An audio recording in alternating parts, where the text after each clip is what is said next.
Hello everyone. So I've taken the ILG B-18 blower apart, and here you can see we have the motor disassembled.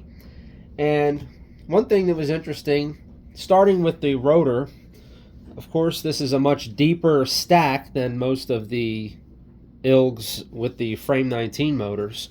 But also this one has cooling fins on it, and this is a copper rotor.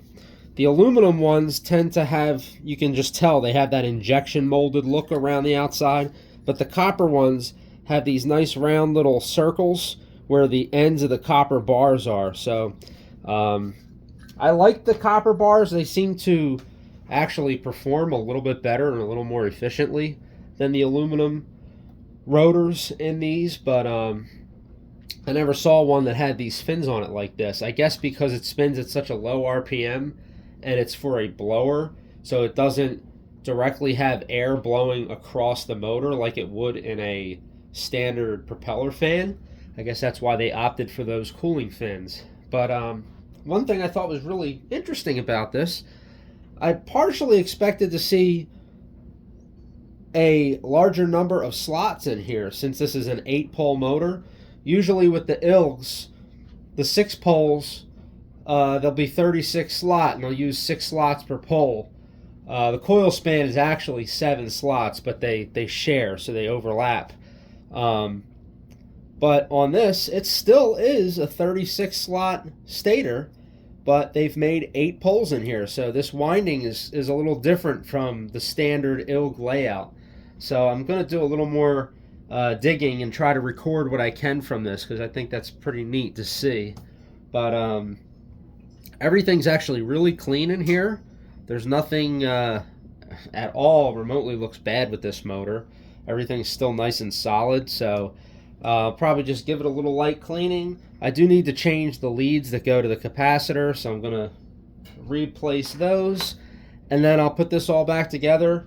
I did swap the bearings. The original bearings were 88-503 bearings, and you can see here they have a wider inner race and a narrower outer race. That was very common on ILGs. But these bearings, they're not impossible to find, but they are a little bit more difficult to find, and they're usually more expensive.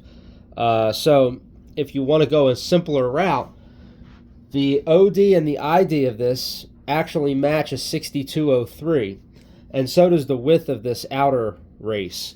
So what you can do, what I did here is simply machined a spacer that spaces the bearing out so that the distance from the outer lip of this bearing to the outer lip of this bearing is the same as the original.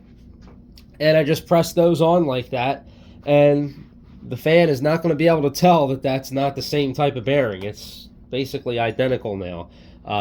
And I'm also going to put a wave spring in there so that it has a slight bit of preload. Before, you could actually take the motor shaft and slide it in and out a little bit, and I don't really like that. I don't think it's necessarily going to hurt anything the way that it was, but over time the bearings get loose and they tend to chatter and they make more noise like that. So we're going to see how this runs when I put it all back together, and then I will make a video showing the result of having the new bearings in, and we'll see how this thing runs.